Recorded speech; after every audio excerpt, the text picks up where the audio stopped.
Hristos a înviat.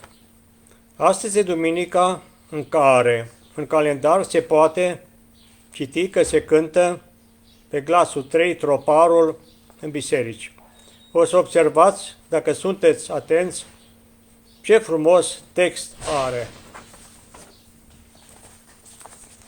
Să se veselească cele cerești și să se bucure cele pământești, că a făcut biruință cu brațul său Domnul, călcat cu moartea pe moarte, cel întâi născut din morți s-a făcut, din pântecele iadului ne-a mântuit pe noi și a dat lumii mare milă. Tot astăzi se mai cântă și troparul din noaptea învierii.